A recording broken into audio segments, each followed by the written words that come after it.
Hello students, कैसे हैं आप लोग। उम्मीद करता हूँ कि अच्छे ही होंगे। तो आज मैं जयप्रकाश विश्वविद्यालय भूगोल प्रतिष्ठा बीए पार्ट 1 पत्र 1 और इकाई 2 के लिए एक नया चैप्टर लेकर आया हूँ जिसका नाम है प्लेट विवर्तनिक सिद्धांत, प्लेट टेक्टोनिक थ्योरी।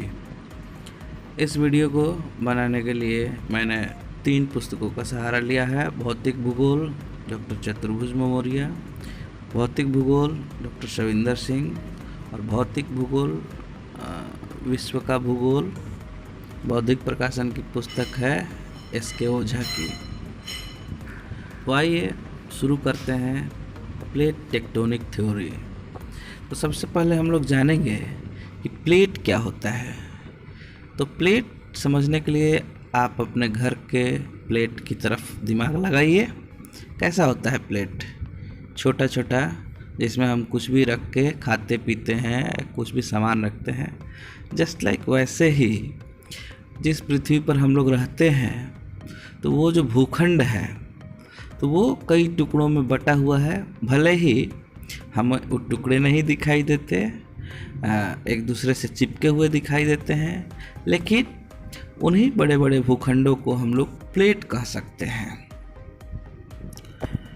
पृथ्वी का निर्माण विभिन्न प्लेटों से हुआ है। इन प्लेटों के स्वभाव तथा प्रवाह से संबंधित अध्ययन को प्लेट टेक्टोनिक कहते हैं।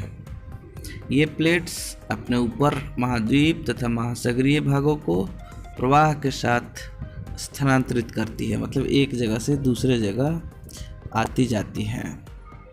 इस सिद्धांत का प्रतिपादन 1962 में हैरी हेस ने किया था, किंतु इसकी वैज्ञानिक व्याख्या W.J. मॉर्गन ने किया। मैकेंजी, पार्कर तथा होम्स ने इस सिद्धांत का प्रतिपादन किया या फिर समर्थन किया, या इन लोगों ने भी इसके पक्ष में बहुत सारी बातें, सिद्धांत रखे। यह सिद्धांत continental drift, sea floor spreading, polar wandering, island arcs, ocean ridges आदि पर फोकस करता है। मतलब इससे संबंधित है, या प्लेट टेक्टोनिक के माध्यम से इन सबको आसानी से समझा जा सकता है। प्लेट्स महाद्वीपीय व महासागरीय स्थल मंडलों से मिलकर बनी होती है। सही बात है। ये प्लेट्स एस्थेनोस्फीयर पर एक दृढ़ इकाई के रूप में क्षैतिज अवस्था में मूव करती है। प्लेट्स की मोटाई 100 किलोमीटर तक होती है। अब देखेंगे कि कितने प्लेट्स हैं। तो इनकी संख्या ज़्यादा सटीक अभी तक नहीं बताया गया है। नासा ने प्लेट्स की संख्या 100 तक बताई है। इसमें से 7 बड़ी और कई छोटी, लगभग 20 के आसपास छोटी प्लेट्स को पहचान लिया गया है। बाकी और भी भविष्य में उनके नाम आएंगे। चलिए बड़े प्लेट्स कौन कौन से हैं वो देख लेते हैं। तो पहला है अंटार्कटिका प्लेट। इसमें संपूर्ण अंटार्कटिक महाद्वीप है। दूसरा है उत्तर अमेरिकी प्लेट। इसमें पश्चिम में पश्चिमी अटलांटिक ओशन तल भी सम्मिलित है। दक्षिण अमेरिका प्लेट व कैरिबियन आइलैंड्स इसकी सीमा का निर्धारण करते हैं। तीसरा है दक्षिण अमेरिकी प्लेट। पश्चिम अटलांटिक तल समेत और उत्तर अमेरिका प्लेट और कैरिबियन द्वीप इसे अलग करते हैं। मतलब ये बाउंड्रीज हैं। आप इसको जो मैप लगा हुआ है उसमें ध्यान से देखिए। चौथा है प्रशांत महासागरीय प्लेट। इसका विस्तार अलास्का से अंटार्कटिका प्लेट तक प्रशांत महासागर के तल पर है। पांचवा है इंडो ऑस्ट्रेलियन न्यूजीलैंड प्लेट। ये तो नाम से स्पष्ट है कि इसमें इंडियन ओशन है, उसके बाद ऑस्ट्रेलिया है, न्यूजीलैंड है। भारत तथा ऑस्ट्रेलियन दोनों उपमहाद्वीप सम्मिलित हैं। यह हिमालय के पास यूरेशियन प्लेट से तथा न्यूजीलैंड के पास प्रशांत प्लेट से मिलती है। छठा है अफ्रीकी प्लेट, इसमें पूर्वी अटलांटिक तल भी शामिल है। मैप में देखिए ध्यान से। 7वां है यूरेशियन प्लेट, इसमें पूर्वी अटलांटिक महासागरीय तल भी सम्मिलित है। इसके अलावे कई छोटी प्लेट्स भी विद्वानों ने खोज किया है, तो उसका नाम देख लेते हैं। Cocos plate, Nazca plate, Arabian plate, Philippine plate, Caroline plate, Fiji plate, Scotia plate, Caribbean plate, Tibet plate, Somali plate, Nubian plate, आप लोग स्क्रीन पर भी देख सकते हैं। कोकोस प्लेट, यह प्लेट मध्यवर्ती अमेरिका और प्रशांत महासागरीय प्लेट के बीच में है। नज़का प्लेट, यह दक्षिण अमेरिका और प्रशांत महासागरीय प्लेट के बीच में है। अरेबियन प्लेट, इसमें अरब प्रायद्वीप पूरा है, भूभाग सम्मिलित है उसका। फिलीपींस प्लेट में एशियाई महाद्वीप और प्रशांत महासागरीय प्लेट के बीच में स्थित है। आप लोग मैप को ध्यान से देखिए जो बैकग्राउंड में लगा है। कैरोलिन प्लेट, यह न्यू गिनी के उत्तर में फिलीपीन और इंडियन प्लेट के बीच में है। फ्यूजी प्लेट ऑस्ट्रेलिया के उत्तर पूर्व में स्थित है। तो इस प्रकार छोटी प्लेटें भी हैं जो काफ़ी महत्वपूर्ण हैं।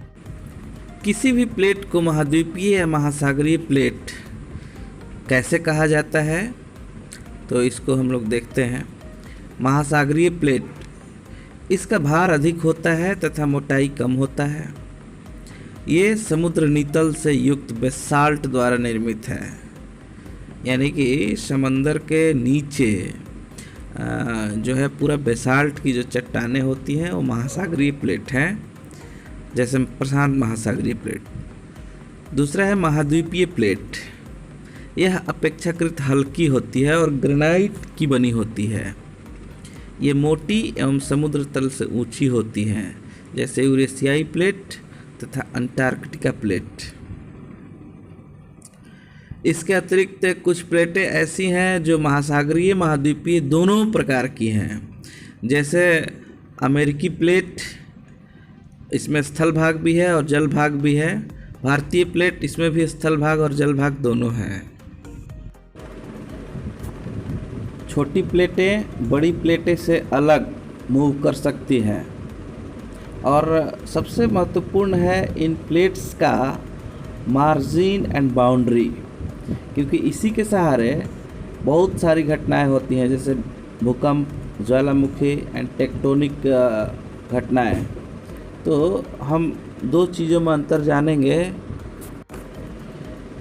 प्लेट सीमा यानी कि प्लेट बाउंड्री और प्लेट के किनारे यानी कि प्लेट्स मार्जिन में अंतर हम लोग जान लेते हैं। प्लेट के सीमांत भाग को प्लेट किनारा कहते हैं, जबकि दो प्लेट के मध्य संचलन मंडल को यानी कि जहाँ मोशन होता है, मोशन जोन को प्लेट बाउंड्री कहते हैं। अब हम जानेंगे कि ये प्लेट के सीमा और किनारा कितने प्रकार के होते हैं। तो ये 3 प्रकार के होते हैं। विनाशी प्लेट सीमा तथा किनारा, यानी कि destructive plate boundary and margin. क्या होता है ये? दो प्लेट आमने सामने जब सामने आते हैं, यानी कि कन्वर्ज होते हैं, अभिसरित होते हैं, एक दूसरे के सामने आकर टकराते हैं, इन किनारों के सहारे पदार्थ निचली मेंटल में सबडक्शन हो जाता है, सबड्यूस हो जाता है, मतलब नीचे चला जाता है। तो जो भारी होता है वो नीचे चला जाता है और जो हल्का होता है वह ऊपर की ओर आ जाता है। और चूँकि इसमें प्लेट्स का ह्रास होता है, यानी कि नीचे जाकर के वो तापमान के कारण मेल्ट हो जाता है, इसलिए इसको विनाशी प्लेट कहते हैं और कन्वर्जेंट बाउंड्री कहते हैं। नेक्स्ट है कंस्ट्रक्टिव प्लेट मार्जिन्स। ये कंस्ट्रक्टिव प्लेट मार्जिन्स क्या है कि जब इसमें दो प्लेट्स एक दूसरे से दूर हटते हैं तो नीचे से मैग्मा ऊपर आकर के एक नया सतह बनाती है। इसी को हम लोग कंस्ट्रक्टिव प्लेट मार्जिन कहते हैं। महासागरीय कटक इसी के सहारे उत्पन्न हुई है। और नेक्स्ट है कंजर्वेटिव प्लेट मार्जिन्स। जब दो प्लेट आमने सामने आते भी नहीं है और एक दूसरे से दूर हटते भी नहीं है, वो एक दूसरे से रगड़ खाते रहते हैं, तो ऐसे प्लेट्स मार्जिन को हम लोग कंजर्वेटिव प्लेट्स मार्जिन कहते हैं, संरक्षित प्लेट। अब हम लोग जान लेते हैं कि ये प्लेट्स में मूवमेंट क्यों होता है, यानी कि इनकी गति के क्या कारण हैं। तो पहला है रोटेशन ऑफ द अर्थ, यानी कि पृथ्वी की जो घूमती है, पृथ्वी अपने अक्ष पर 24 घंटे में एक परिभ्रमण पूरा करती है, यानी कि पूरा घूम जाती है। पृथ्वी के धरातल पर भूमध्य रेखीय भाग अधिक तीव्र गति से घूर्णन करता है, क्योंकि ये बाहर की ओर निकला हुआ है। तो यहाँ पे सेंट्रीफ्यूगल फोर्स लगता है, केंद्रापसारी फोर्स, मतलब वहाँ बाहर की ओर चला जाएगा, ऐसा वहाँ महसूस होता है, बाहर की तरफ निकल जाएगा। यह बल ध्रुवों की तरफ जाने पर धीरे धीरे कम होता है। इसके फलस्वरूप यदि कोई प्लेट ध्रुवीय भाग में स्थित है तब वह भूमध्य रेखा की तरफ प्रवाहित होगी। जैसे भारतीय प्लेट दक्षिण ध्रुव से भूमध्य रेखा की ओर प्रवाहित हो रही है। इसका अधिकांश भाग अभी भी भूमध्य रेखा के दक्षिण में है। इसके विपरीत यदि कोई प्लेट देशांतर के सहारे उत्तर से दक्षिण फैली है तथा इसका विस्तार भूमध्य रेखीय मध्य उच्च अक्षांशों पर भी है, तो वह पूर्व से पश्चिम प्रवाहित होगी। जैसे अमेरिका तथा प्रशांत प्लेटें पश्चिम की ओर खिसक रही है। पृथ्वी के घूर्णन का केंद्रापसारी बल पर प्रभाव तथा इसका प्लेट की गति एवं दिशा पर प्रभाव आयलर सिद्धांत से हम लोग गहराई से जान सकते हैं। नेक्स्ट जो रीजन है प्लेट्स के मूवमेंट का, वो है हॉट स्पॉट। भूप्रपट्टी जो ऊपर का क्रस्ट है उसके नीचे मेंटल जो क्या है, मेल्ट अवस्था में रहती है, पिघली हुई अवस्था में। कहीं कहीं रेडियो एक्टिव वहाँ पे तत्व रहते हैं, अधिक रहते हैं, तो इससे क्या होता है, जियोथर्मल एनर्जी उत्पन्न होती है, यानी पृथ्वी के अंदर गर्म या उष्मा ऊर्जा उत्पन्न होती है। इसको हॉट स्पॉट कहा जाता है। जैसे हवाई द्वीप के नीचे स्थित हॉट स्पॉट, यहाँ से ऊर्जा संवहनीय तरंगों द्वारा ऊपर उठती है जो प्लेट की निचली सतह तक आती है। इस ऊपर उठती बेलनाकार तरंग को प्ल्यूम कहा जाता है। इसी प्ल्यूम को ही प्लेट के संचलन का प्रमुख कारण माना जाता है, क्योंकि प्ल्यूम ही प्लेट को पिघलाती है तथा इसके किनारे को धक्का देकर ऊपर उठाती है, जिससे प्लेट स्टेनोस्फीयर पर वैसे ही तैरने लगती है जैसे नाव जल के ऊपर। प्लेटों की गति, प्लेट्स का जो मूवमेंट होता है वो सभी का अलग अलग होता है, असमान होता है। ऐसा नहीं कि सभी एक ही गति से मूव कर रहे हैं। महाद्वीपीय प्लेट की औसत गति 2 सेंटीमीटर प्रति वर्ष। अब सोच लीजिए, साल भर में 2 सेंटीमीटर मूव करेगा तो किसी को पता नहीं चलेगा ना। महासागरीय प्लेट की जो मूवमेंट रेट है वो 5 सेंटीमीटर पर ईयर है, ये भी पता नहीं चलेगा। ग्रीनलैंड सबसे तेज़ गति से मूव करती है 20 सेंटीमीटर प्रति वर्ष। यह उत्तर पश्चिम की में प्रवाहित हो रही है। भारतीय प्लेट गोंडवानालैंड से अलग होने के बाद 12 सेंटीमीटर प्रति वर्ष की गति से उत्तर की दिशा में प्रवाहित हुई। इसके साथ साथ उस समय मेडागास्कर भी संबद्ध था। 140 मिलियन वर्ष पूर्व, यानी कि 14 करोड़ साल पहले। किंतु भारतीय प्लेट के उत्तरी कगार के तिब्बत के द्रास से टकराने के फलस्वरूप क्रिटेशियस युग में इसकी गति धीमी हो गई। परिणाम स्वरूप भारतीय प्लेट 5 सेंटीमीटर प्रति वर्ष की दर से उत्तर पूर्व दिशा में प्रवाहित होने लगी। अब हम देखेंगे कि ये जो प्लेट टेक्टोनिक का जो प्रभाव है तो उसके कुछ साक्ष्य भी रहते होंगे, यानी कि एविडेंस भी होता होगा, प्रूफ भी होता होगा कि फैल रहे हैं या एक दूसरे से दूर जा रहे हैं या प्लेट्स नज़दीक आ रहे हैं। तो ये जो एविडेंसेस हैं उसमें हम देखेंगे क्या क्या है। ज्वालामुखी volcano, earthquake, sea floor spreading यानी कि समुद्र का तल जो बढ़ता है, एंड द्वीपीय चाप का निर्माण, आइलैंड आर्क्स, पर्वतों की उत्पत्ति एंड पोलर वांडरिंग, ये सभी घटनाएं बताती हैं कि प्लेट्स मूव कर रही हैं। तो हम लोग एक एक करके देख लेते हैं। सी फ्लोर स्प्रेडिंग,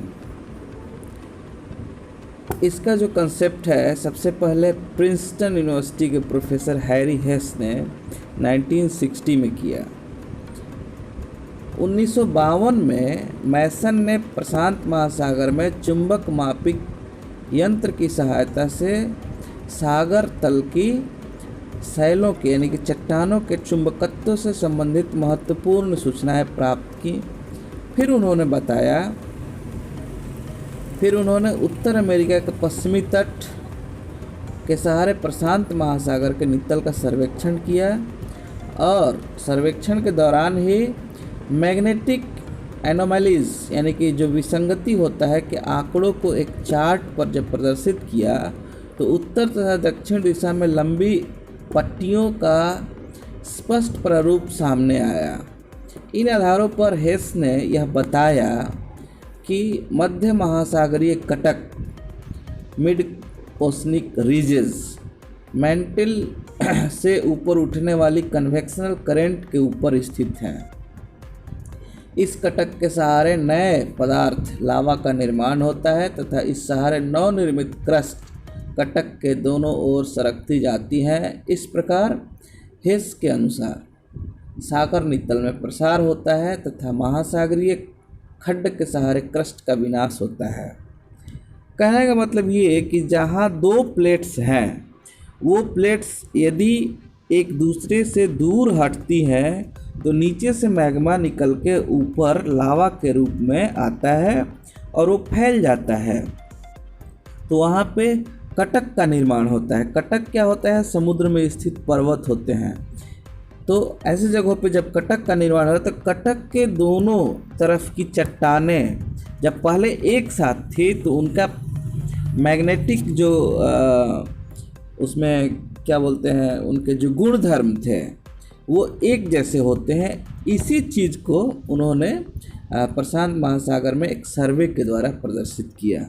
तो ये प्लेट विवर्तनिकी के कारण, प्लेट टेक्टोनिक के कारण होता है, ये प्रूफ होता है।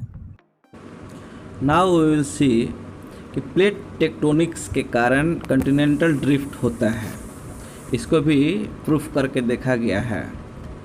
Palaeomagnetism and sea floor spreading के एविडेंसेस के आधार पर यह प्रूफ होता है कि कॉन्टिनेंट एंड ओशन, महाद्वीप तथा महासागर कभी भी एक स्थान पर नहीं रहे।